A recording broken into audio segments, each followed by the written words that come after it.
ప్రాంతాల మధ్యన వలసలు ఉంటాయి, రాష్ట్రాల మధ్యన వలసలు ఉంటాయి, దేశాల మధ్యలో వలసలు ఉంటాయి. వలస అనేది ఎందుకు నిజం అంటే human beings pursuit of better life, అంటే మెరుగైన జీవితం కోసం, మెరుగైన ఉపాధి అవకాశాల కోసం, మెరుగైన మరి తన జీవిత భద్రత కోసం మనిషి ఎప్పటికప్పుడు ప్రయాణిస్తూనే ఉంటాడు. ఎప్పటికప్పుడు ఆ వలస అనేది కొనసాగుతూనే ఉంటుంది. ఇవాళ ఎంతో దూరం కాదు, ఇక్కడి నుంచి మనం హైదరాబాద్లో పక్కనే ఉన్న మూసాపేటకి పోతే శ్రీకాకుళం నుంచి వచ్చి అక్కడ స్థిరపడ్డ వేలాది మంది సోదరులు మీకు ఇక్కడ కనబడతారు. పక్క నుంచి అక్కడ ఉన్న ఏ హోటల్లోకి పోయినా హైదరాబాద్లో ఇవాళ ఒరిస్సా నుంచి వలస వచ్చిన వందలాది మంది పిల్లలు ప్రతి హోటల్లో అక్కడ పనిచేస్తూ కనబడతారు.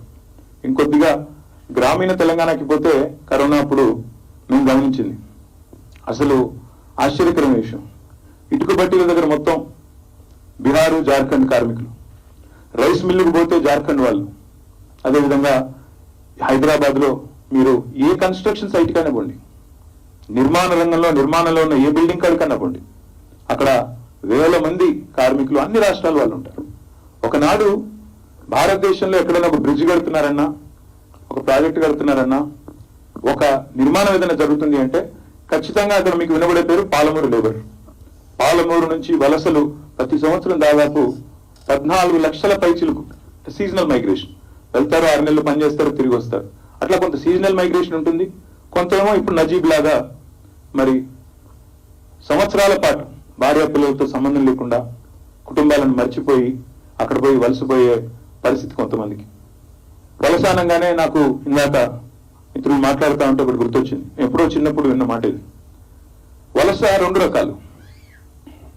కొంతమంది అమెరికా పోయే వాళ్ళకి, ఆస్ట్రేలియా పోయే వాళ్ళకి, ఇంగ్లాండ్ పోయే వాళ్ళకేమో ఈ ఒక రకమైన వలస, ఒక రకమైన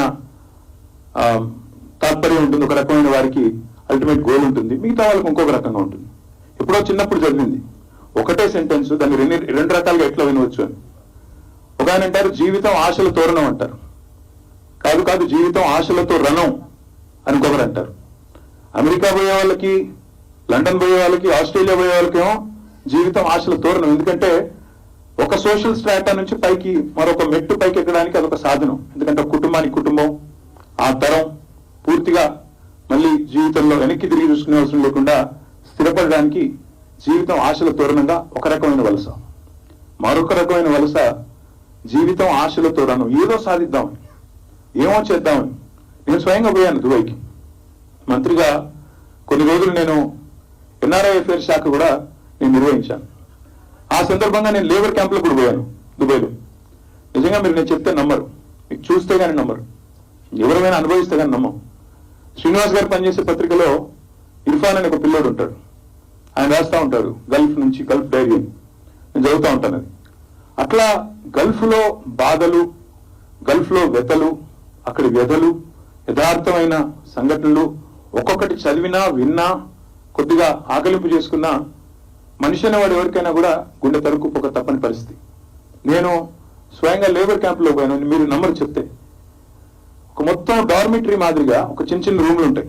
ఒక్కొక్క రూమ్లో 8 మంది, 10 మంది, 12 మంది ఆ బంక్ బెడ్లు, పిల్లలు హాస్టల్ వేసినట్టు బంక్ బెడ్లు. అందులో మీ బిడ్డ ఊరుకోవడానికి కూడా ఎక్కువ జాగ ఉండదు. లేబర్ క్యాంప్స్ అవి. అది మరి మనం దుబాయ్ అనగానే మనకు గుర్తొచ్చేది ఏంటిది? బుర్జ్ ఖలీఫాలు, పెద్ద పెద్ద అందమైన బిల్డింగులు, ఇంకా అద్భుతమైన రోడ్లు, షేక్ జాయద్ రోడ్డు, ఇంకో రోడ్డు. కానీ నిజమైన దుబాయ్ ఏది అంటే ఇంకో దుబాయ్ కూడా ఉంది. దాని పక్కకే డేరా అనే ప్రాంతం ఉంటుంది, ఇంకోటి ఉంటుంది. అక్కడ మొత్తం లేబర్ క్యాంపులు. ఆ లేబర్ క్యాంపులో అత్యంత అమానవీయమైన కండిషన్స్ ఉంటాయి. చాలా నిర్దాక్షిణ్యంగా వారిని కేవలం మనుషుల్లా కాకుండా కేవలం పనిచేసే యంత్రాల్లాగా చూసే దారుణమైన పరిస్థితులు కూడా అక్కడే ఉంటాయి.